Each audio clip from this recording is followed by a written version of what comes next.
c'est une tumeur qui se développe au niveau du sein de la femme. Ça peut être le sein gauche comme le sein droit et généralement au niveau du cadran supéro-externe. Cette tumeur commence pour une petite boule. Ça n'attire pas l'attention parce que ça ne fait pas mal. C'est pourquoi on dit que c'est une tumeur indolore et qui peut être découverte de manière fortuite. Soit quand la femme se lave, elle touche, ou quand elle vient à la visite médicale, et puis le médecin, en faisant son examen physique général, découvre la présence d'une petite boule, une petite tumeur. Alors donc, c'est le premier type de cancer chez la femme.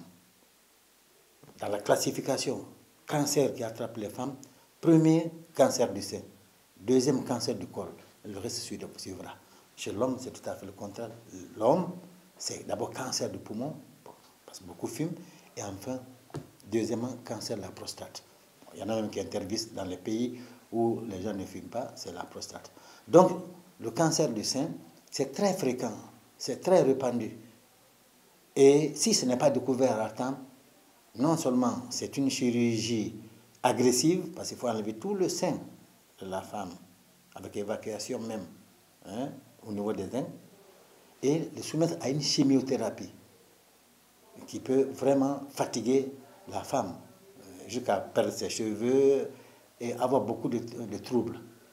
Alors, comme c'est fréquent, c'est reparti un peu partout, et les gens ne découvrent que fortuitement, et ça n'attire pas l'attention, que ce soit en France, que ce soit aux États-Unis, au Cuba, partout, la première cause, pour le moment, de cancer chez la femme, c'est le cancer du sein. Et je peux vous dire, moi-même, malheureusement, ma première fille souffre de cancer du sein.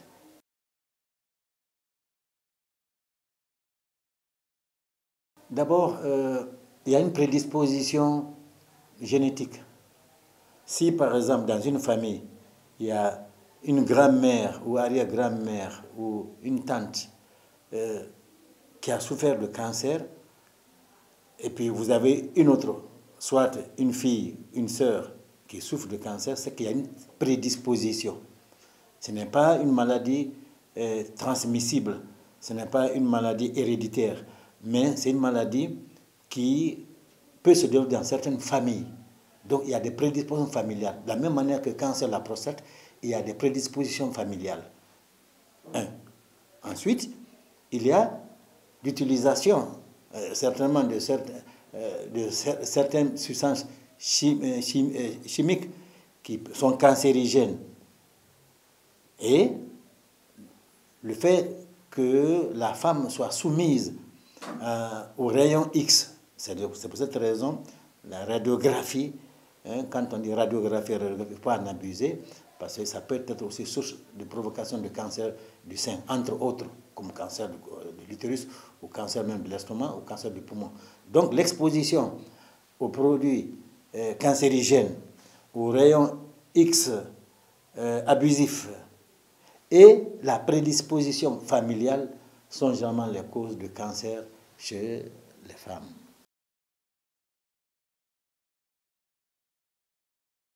Bon, le cancer, généralement, c'est à partir de l'âge de la puberté. Généralement, il y a le développement hormonal. Alors, et c'est en ce moment que, déjà, la fille, après ses 16, 17 ans, 18 ans, voilà, il y a déjà le développement de sa puberté. Et s'il y a une prédisposition familiale, eh bien, en ce moment, la petite boule peut apparaître soit ici ou là. Mais généralement, c'est à partir de 30 ans. 30 ans en avant, pendant la période d'activité de procréation de la femme. C'est pendant cette période, c'est de 30 ans jusqu'à 50 ans.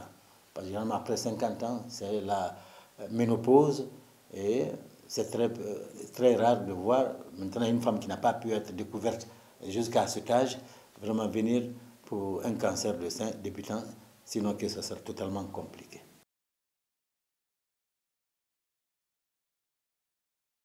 Les cellules cancéreuses, elles débutent toutes petites. Et c'est pour cette raison que dès qu'on constate une tumeur indolore chez la femme, soit, comme vous avez dit, le mari, pendant la palpation, pendant les caresses, peuvent toucher, ou la femme, pendant sa toilette, quand elle va pour se baigner, peut toucher. Et c'est en ce moment-là que déjà les choses commencent. Et immédiatement, il faut aller voir le médecin. Le médecin, deux choses. S'il se rend compte que ce n'est pas une inflammation, ce n'est pas donc un abcès ou une infection, eh bien, il fera ce qu'on appelle la mammographie. La mammographie. La mammographie va déterminer l'emplacement et, en un mot, la progression de la tumeur. Et de là, après la mammographie, on envoie chez le chirurgien ou chez l'anatomopathologue pour faire la biopsie. Quand on fait la biopsie, on envoie en anatomopathologie. Et généralement, si c'est à l'étranger, par exemple à Cuba ou en Europe, hein, la femme reste au bloc opératoire, qu'on aille faire rapidement l'analyse anatomopathologique. Si on trouve que c'est le cancer, immédiatement, les dépositions sont prises. Mais chez nous, ici, pour le moment, on envoie soit à Donka ou à Ignasdine ou à Sino-Guinée en anatomopathologie. 2 semaines après, on attend le résultat. Alors, quand le résultat revient et qu'on trouve que c'est un cancer, un vrai cancer du sein, il faut faire l'ablation complète du sein, enlever complètement le sein et soumettre la patiente à la chimiothérapie pour éviter que les cellules cancéreuses ne prennent tout le corps ou ne reviennent encore pour compliquer la situation.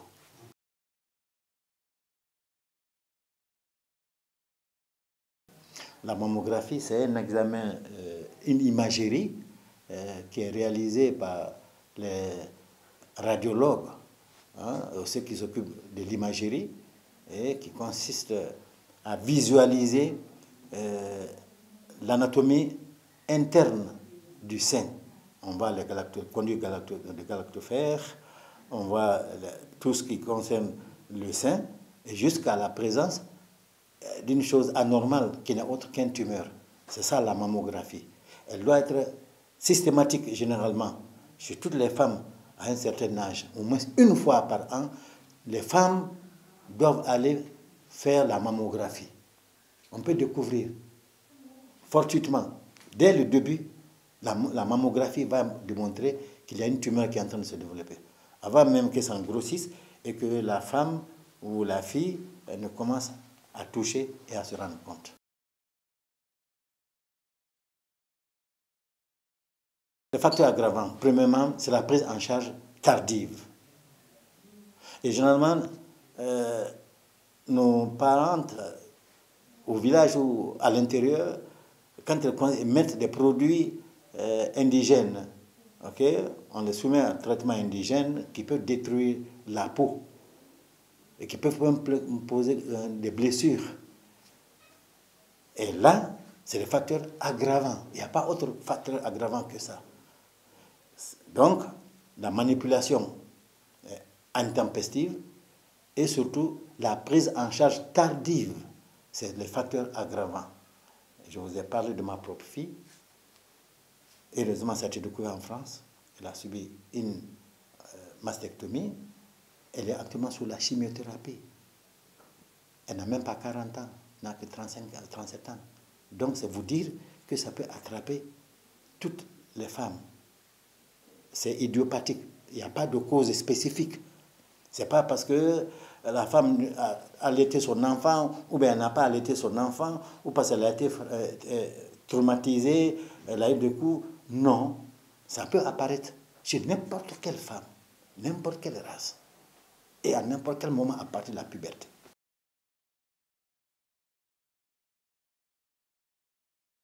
Les chances de survie dépendent du diagnostic rapide. Quand déjà ça met des ganglions au niveau des aisselles, eh bien, ça signifie qu'il y a déjà la métastase qui a commencé.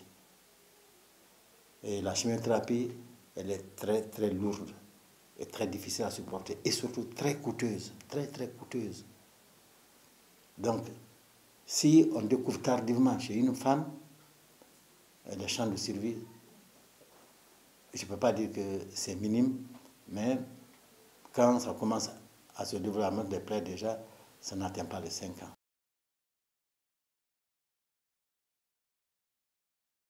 Non, pas du tout. C'est anatomique, il faut la chirurgie, ni plus ni moins. Chirurgie et chimiothérapie. À partir du moment que la boule est là et que c'est le cancer, aucun médicament ne peut l'enlever de manière tradipraticienne, si ce n'est que la chirurgie ou la chimiothérapie ou radiothérapie, qui des fois peut faire diminuer, avec la chimiothérapie ou la radiothérapie, ça peut faire diminuer la taille de la tumeur, mais ça ne l'enlève pas complètement. Voilà. Une fois que c'est là, et on dit, l'anatomopathologie a décidé que les cellules qui sont vues sont des cellules cancéreuses, il faut opérer.